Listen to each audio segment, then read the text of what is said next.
Alhamdulillah, salatu wassalamu ala Rasulillah wa ala alihi wa sahbihi wa mawalah.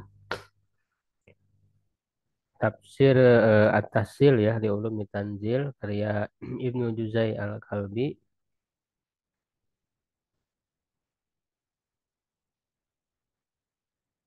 masih melanjutkan pembahasan tafsir Al-Fatihah. Di kitabnya itu halaman 179. Ini halaman 179 jilid 1.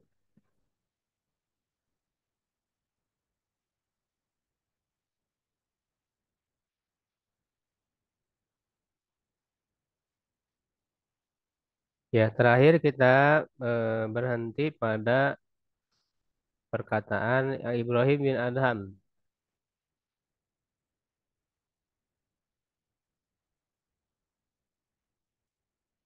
Ya, jadi qala rajulun, ada seorang laki berkata li Ibrahim bin Adham, kepada Ibrahim bin Adham.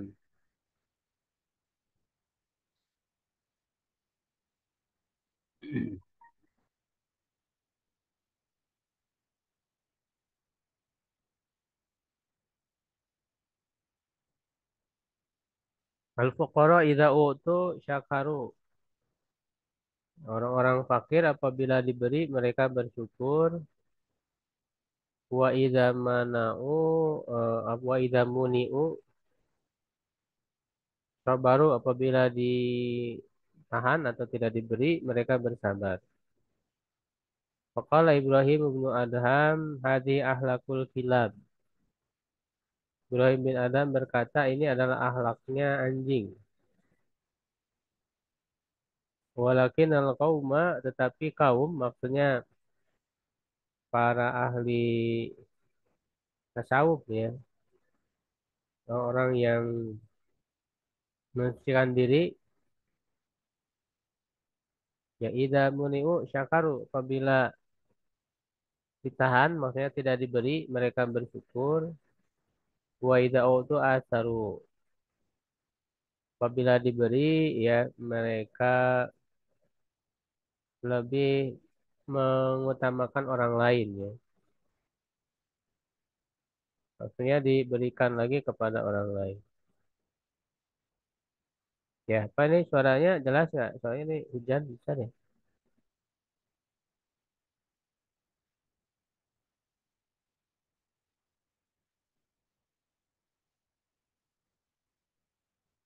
Suara jelas?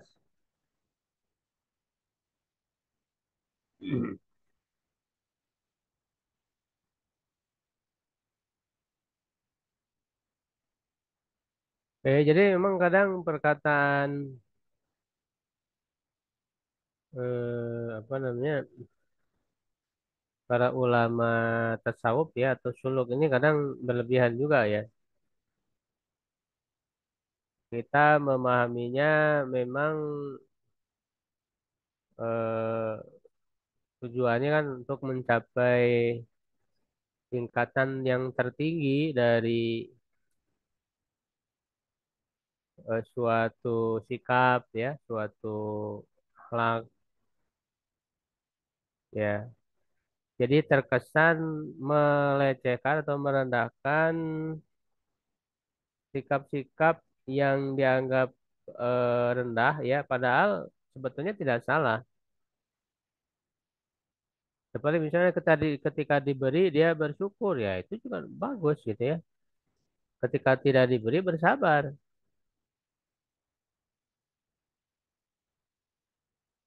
Ya, bersyukur itu kan bisa dengan menggunakan ya harta itu untuk ibadah kepada Allah ya, untuk diri sendiri. Termasuk juga ketika diberikan kepada orang lain, disedekahkan, membantu orang lain, ya itu juga sama, termasuk syukur juga gitu kan. Ketika tidak diberi bersabar. Nah, ini sesuai dengan yang disebut oleh Nabi, ya akhlak orang beriman kan, ya ajaban li amril mukmin kan gitu. Faina amrohu kulahu khair. Menajubkan urusan orang beriman itu, sungguhnya urusan orang beriman itu semuanya baik. Ya, wa in asabathu sarra syakara ya, ketika ditimpa dengan kebahagiaan, kegembiraan dia bersyukur. Wa in asabathu dharra sabaro, dan jika ditimpa dengan kesulitan dia bersabar ya, sesuai dengan hadis Nabi sebetulnya. Ini wallahu alam valid atau tidak dari Ibrahim bin Adham ya.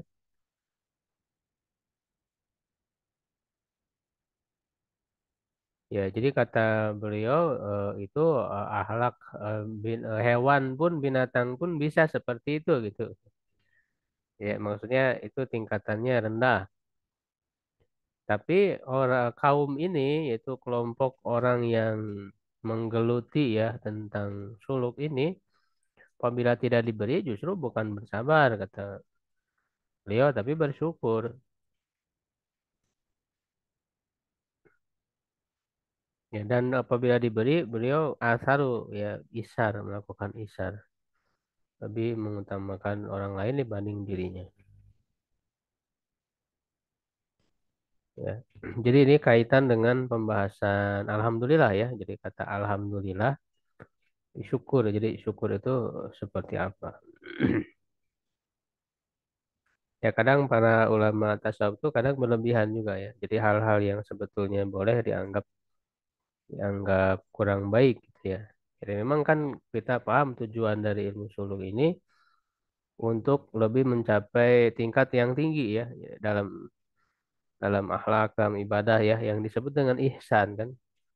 Ihsan itu memang tingkat tertinggi penghambaan seorang kepada Allah Subhanahu wa taala. Artinya kan ihsan itu melakukan yang terbaik. Jadi ketika ibadah itu dengan cara yang terbaik gitu ya. Itu kaitannya dengan ilmu suluk atau disebut dengan ilmu tasawuf.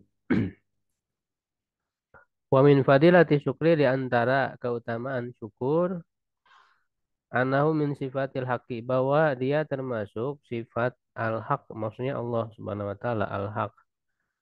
Ya memang salah satu sifat Allah itu adalah al-haq ya, innahul haqqu. Dalam hadis dalam doa kan ya antal haqqu, engkau adalah al-haqqu, suatu yang nyata yang benar. Jadi syukur itu termasuk sifat Allah ya, karena kan dalam ayat innahu ya sabaring apa syakur kan begitu. Wa min sifatil khalqi, termasuk sifat makhluk juga, fa inna min asma'ihi min asma'illah, sungguhnya termasuk nama Allah itu Syakir wasyakur ya. Syakirun ada ya, dan syakur juga ada. Faqad fassartuhuma fil lughati. Ya, dan telah aku tafsirkan di dalam lughat ya, dalam bahasa ya. Maksudnya di mukadimah kitab beliau yang kedua.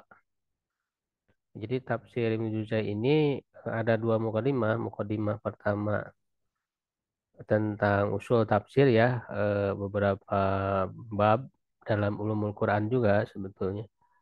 Itu sudah khotam ya, sudah kita bahas, bisa dicek ya rekamannya. Nah, mukadimah yang kedua itu beliau menulis menjelaskan kosakata Al-Quran yang sering muncul ya dengan urutan huruf hijaiyah ya, dengan urutan huruf hijaiyah disusunkan lalu beliau tafsirkan ya maknanya apa saja, misalnya ayah maknanya apa saja ya, itu sesuai urutan huruf hijaiyah jadi kamus, sehingga dalam penafsiran beliau ini ada banyak kata yang tidak beliau jelaskan gitu ya, jadi supaya merujuk ke kamus yang sudah ada ya, makanya banyak ayat yang tidak beliau jelaskan dalam tafsirnya ini. Nah itu ya, kemudian al-faidatul homisah, faidah yang keenam. Barangkali ada yang mau baca, Iwan? Ustaz. Silakan Pak Kahar. Suaranya tadi ini Bismillahirrahmanirrahim. ngeresak ya. Kenapa ya?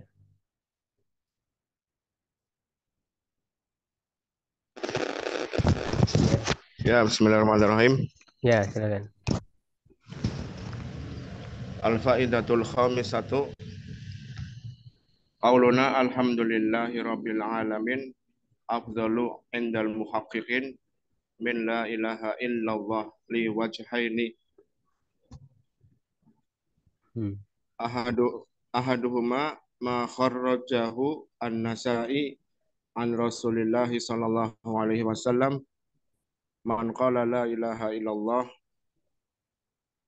kutibat lahu isruna hasanatan wa man qala alhamdulillahi rabbil alamin kutibat lahu salasuna hasanatan. Ya, mau menerjemahkan, Pak?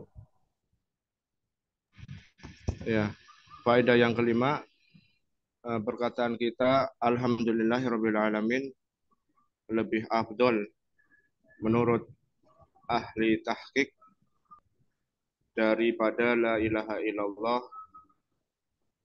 karena dua sisi. Yang pertama, hadis yang Imam An-Nasai meriwayatkannya dari Rasulullah Shallallahu Alaihi Wasallam. Barang siapa yang mengucapkan la ilaha illallah, maka baginya dicatat pahala 20 kebaikan.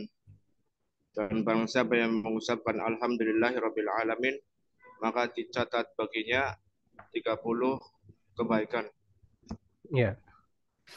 Jadi faedah yang kelima dari ayat Alhamdulillahirabbil alamin ya bahwa kita mengatakan Alhamdulillahirabbil alamin itu lebih afdol menurut para ahli tahqiq ya yang telah melakukan penelitian dan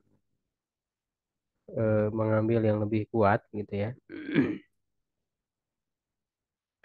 Daripada perkataan la ilaha illallah. La ilaha illallah itu kan memang kalimat yang besar juga ya, berat di timbangan ya. Tapi alhamdulillahirobbilalamin bahkan lebih lebih afdol lagi gitu daripada la ilaha illallah. Nah, apa alasannya? Jadi disebutkan ada dua alasan. Yang pertama berdasar hadis yang diriwayatkan oleh An-Nasai ya, bahwa Rasulullah SAW bersabda, ya siapa yang berkata la ilaha illallah ditulis baginya 20 kebaikan, 20 pahala. Dan siapa yang mengatakan alhamdulillahirabbil alamin ditulis baginya 30 pahala ya. Berarti kan lebih besar ya alhamdulillahirabbil alamin ditulis 30 pahala sedangkan la ilaha illallah 20 itu lebih besar ya. Maka dari sini dipahami berarti lebih utama ya, lebih afdol perkataan alhamdulillahirabbil alamin dibanding la ilaha illallah.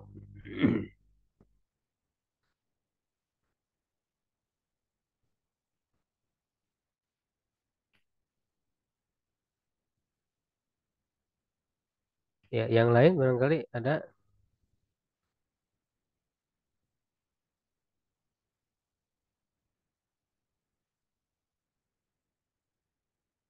ya awasani dan yang kedua ya. Alasan yang kedua, anna tauhid alladzi taqtadihi la ilaha illallah. Bahwa tauhid ya yang menuntut ya menuntut padanya ya la ilaha illallah. Jadi maksudnya la ilaha illallah itu ada konsekuensi tauhid kan ya, mentauhidkan Allah gitu ya. Tidak ada Tuhan selain Allah. Ya, tidak ada Tuhan yang berhak disembah selain Allah. Hasilun fi qaulika rabbil alamin ya fi qaulika rabbul alamin. Ya, nah jadi ketika di dalam kalimat la ilaha illallah terdapat tauhid, ya di dalam kata rabbul alamin pun ada ya terdapat tauhid juga. ya. Begitu. Jadi tauhidnya tetap ada di Rabbil Alamin. Nah, wazadat biqaulika alhamdulillah, dan ya ada tambahan dengan perkataanmu alhamdulillah. Jadi ini ya dari sisi kandungannya, bahwa kalau la ilaha illallah itu mengandung tauhid saja ya. Ya, sedangkan alhamdulillah rabbil alamin mengandung tauhid sekaligus juga pujian, ya hamdalah. Wa fihi minal ma'ani ma qaddamna. Dan di dalamnya, di dalam perkataan ini juga terdapat makna-makna sebagaimana yang telah kami sebutkan dalam pembahasan terdahulu. Ya, jadi di situ ada mengandung apa? Kesyukuran, ya, pujian gitu. Jadi inilah kenapa alhamdulillahirabbil alamin lebih utama dibanding la ilaha illallah. Wa amma qaulu Rasulillah sallallahu alaihi wasallam. Adapun sabda Rasulullah SAW, Abdullu ma qultu ana wan nabiyun, yang lebih utama yang aku katakan dan juga para nabi ya min qabli sebelumku, la ilaha illallah. Itu la ilaha illallah. Fa inna madzalika litauhid alladzi yaqtadihi.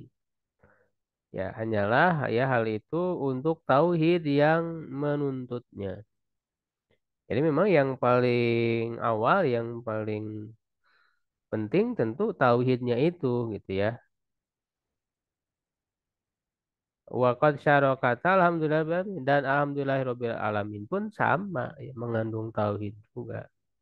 Fidzalika wajadat alaiha, dan ada tambahan.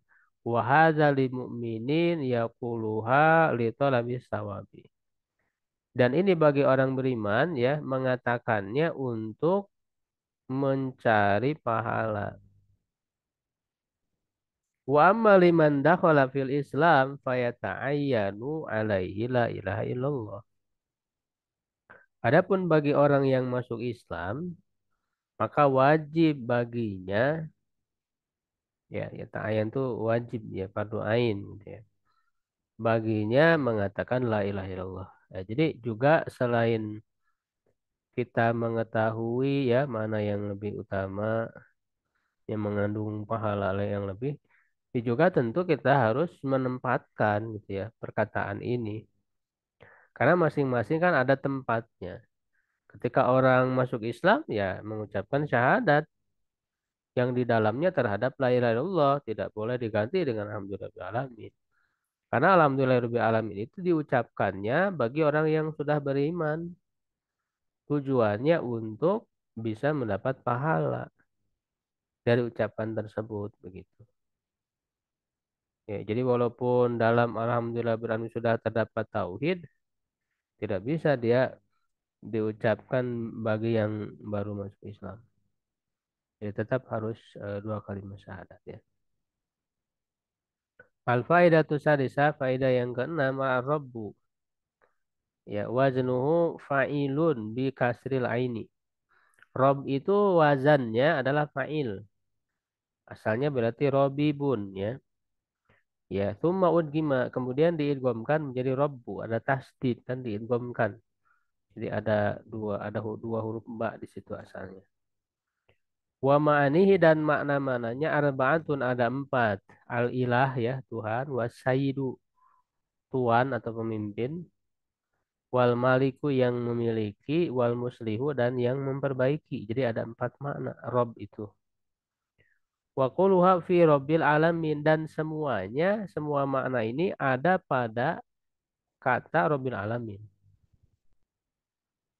Ya, jadi ketika disebut Rabbul alamin, maknanya ya bisa ilahul alamin, Tuhan bagi seluruh alam, Sayyidul alamin, ya raja. Sayyid itu bisa artinya juga raja bagi seluruh alam, wal malik yang memiliki seluruh alam, wal muslih dan yang memperbaiki, yang memelihara, ya merawat seluruh alam. Jadi empat makna ini terdapat ya dalam Rabbul alamin, illa annal arja, Hanya saja yang lebih kuat makna ilah ya liikhtisasihi billahi ta'ala karena kehususannya bagi Allah Ta'ala ya. Jadi keilah itu Tuhan ya lebih khusus lagi ya bagi Allah. Ya tidak ada Tuhan selain Allah. Kalau Sayyid ya raja ya manusia kan bisa menjadi raja. Ya walaupun tidak ada ya raja bagi seluruh alam. eh Apa namanya?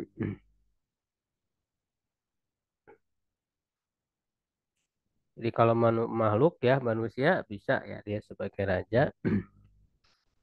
Kemudian Malik ya yang memiliki juga bisa ya. Manusia muslim yang memiliki juga bisa ya untuk manusia. Tapi kalau ilah hanya untuk Allah kan. Jadi khusus ya. Kama annal arjaha fil alamina. Sebagaimana juga yang paling kuat pada makna al-alamin itu an yuroda bihi kullu maujudin. Dimaksudkan dengannya adalah setiap yang ada siwa Allah Ta'ala.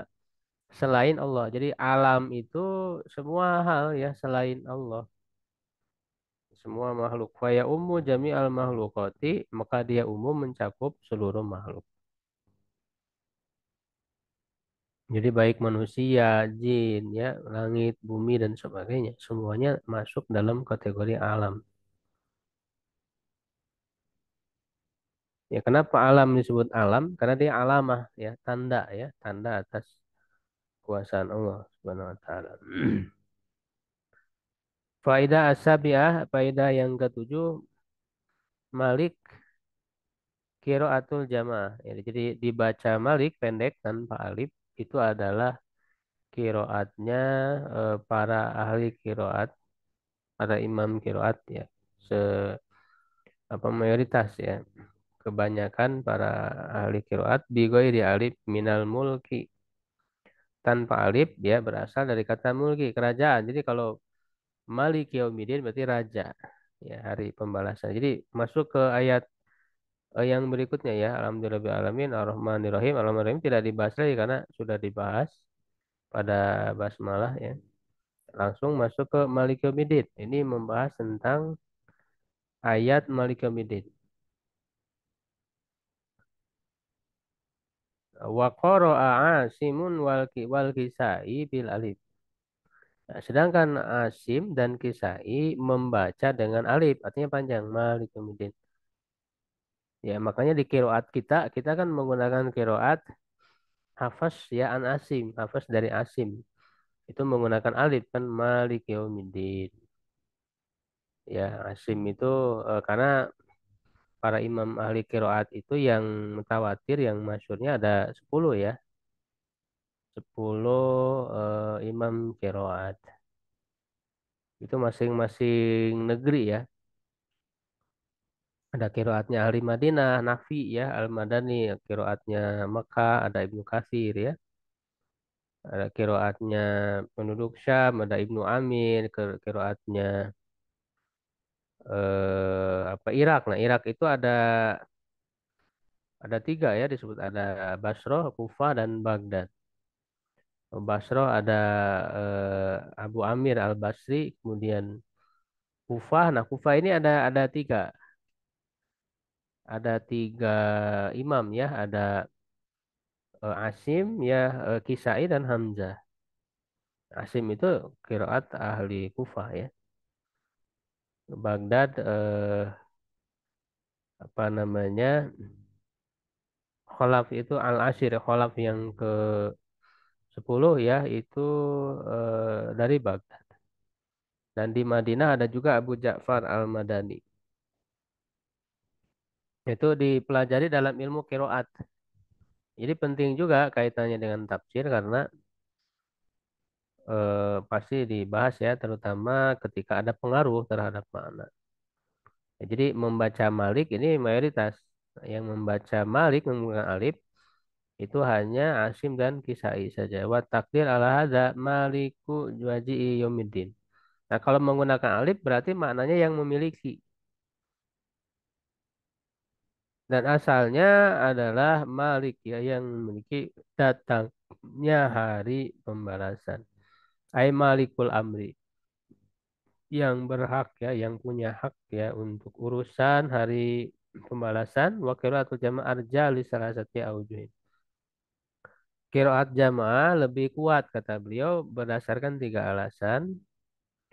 Awal yang pertama annal malika a'zam minal malik, bahwa raja itu lebih besar daripada yang memiliki. Id qad yusafu kullu ahadin bil malik limalihi, di mana terkadang disifati setiap orang dengan yang memiliki hartanya. Wa amal malik bahwa sayyidun nas. Adapun raja ya dia adalah raja manusia.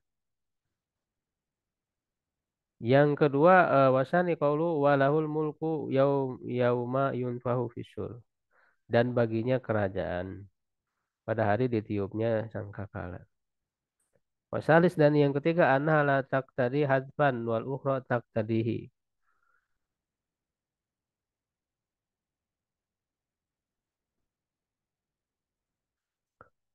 eh, yang apa bahwa dia tidak menuntut adanya yang dibuang dan sedangkan yang lainnya ada yang dibuang. Maksudnya kalau dibaca Malik tanpa alif itu tidak perlu ada yang dibuang langsung ya. Malik Yaumiddin. Sedangkan Malik berarti ada yang dibuang di anna takdiruha Malikul Amri, karena asalnya adalah Malikul Amri ya, yang berhak ya memiliki urusan. Jadi kata amrinya kan dibuang itu. Au Malik Maji Yaumiddin, ada kata majinya gitu ya secara asal. Wal hadfu ala hilafil asli. Ya, jadi pembuangan itu berbeda dengan asal. Wa amma qiraatul jamaah fa idafatu malikin ila yaumiddin. Adapun bacaan mayoritas ya kelompok para ahli qiraat yaitu mengidopatkan Malik ke Yaumiddin fahiya ala tariqatil ittisa, ya yaitu dengan cara ittisa meluaskan ya wa ajra dzarfa majral maf'ul bih, ya dan memperlakukan zorob seperti maf'ul bih gitu, karena yaum ini kan zorob ya, hari hari itu waktu ya, zarfu zaman, hari pembalasan, dan dia diposisikan seperti maf'ul bih, jadi yang menguasai apa ya, yang menguasai hari pembalasan ya, jadi maf'ul bih. Tapi maksudnya adalah zorob wal makna ala zorfiyya ay al malik fi yaumiddin, ya yaitu raja pada hari pembalasan. Wa yajuzu an yakuna al makna malikul umur yaumaddin. Nah, boleh juga kata beliau maknanya adalah yang menguasai urusan-urusan pada hari pembalasan fayakunu fi hadbun. Maka terdapat pembuangan juga kalau begitu. Wa qad ruwiyat qira'atan fil hadis an Rasulillah sallallahu alaihi wasallam. Dan sungguh diriwayatkan juga dua qiraat ini dalam hadis dari Rasulullah. Wa qad quri'a malikun biwujuhin katsira illa anha syadzah. Ya, dibaca juga Malik itu dengan bentuk-bentuk yang lain yang banyak, hanya saja ia syad ya, tidak bisa dijadikan sebagai apa panduan ya dalam membaca Al-Qur'an, karena membaca Al-Qur'an tidak boleh yang syad. Ya harus bacaan yang tawatir yang sahih sanadnya ya, dalam apa 10 imam qiraat yang sudah kita sebutkan tadi itu. Ya, baik Mas sekalian, sampai situ dulu ya pembahasannya.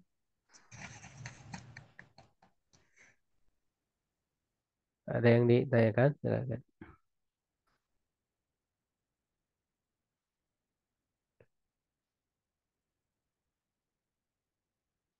Faidah yang ke-7 ya, terakhir.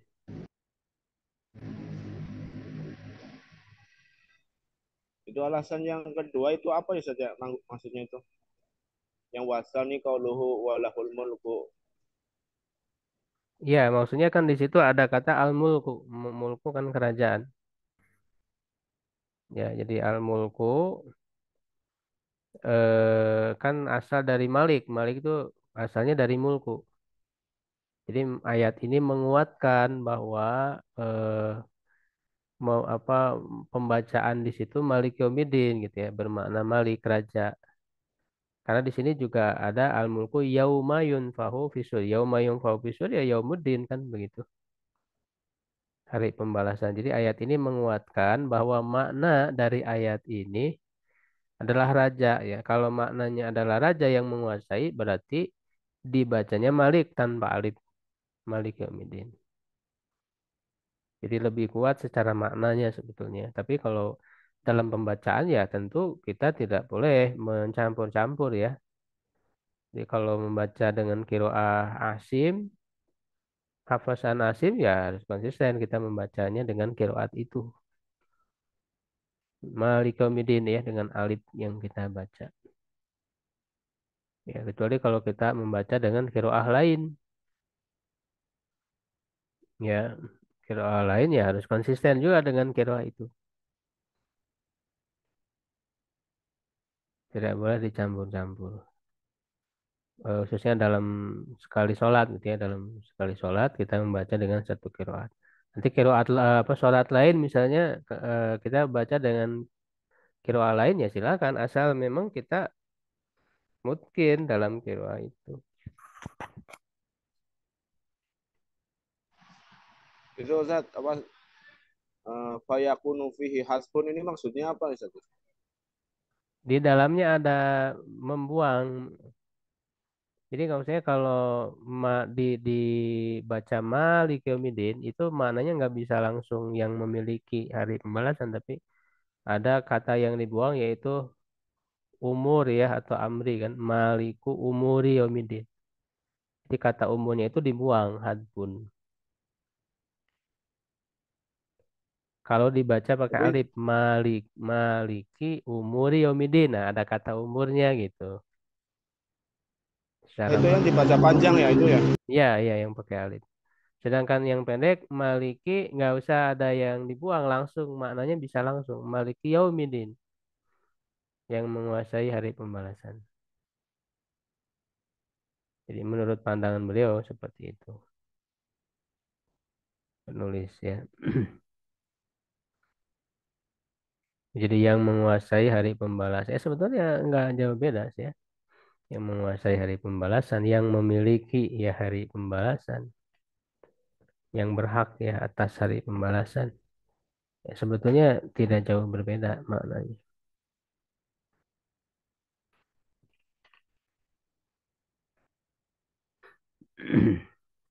Kalau di surat Anas beda ya, Dut, Malik ini ya. Ya kalau di surah Anas kan pendek ya kita membacanya kan Malikin Nas.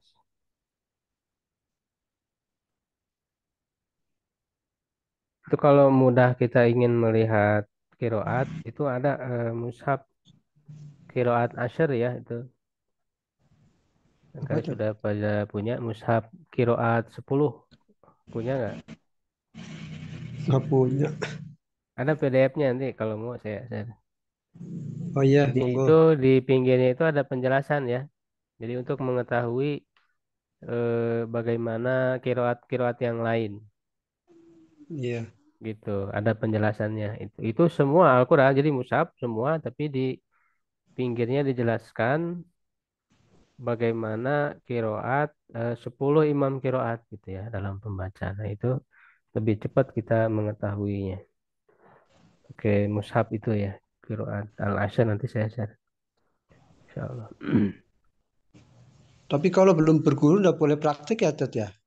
Iya, itu untuk pengetahuan aja. Open aja ya. Kalau praktek mah harus talaki kan ke guru gitu. Iya, iya, iya. Untuk pengetahuan perlu dan untuk tafsir kaitannya dengan tafsiran tuh penting. Iya. Ya, cukup untuk pertemuan sekarang. Eh, mendekati maghrib ya, siapkan. Syukron ala itmamikum. Qul qouli hadza astagfirullah li wa lakum. Assalamualaikum warahmatullahi wabarakatuh. Waalaikumsalam warahmatullahi wabarakatuh.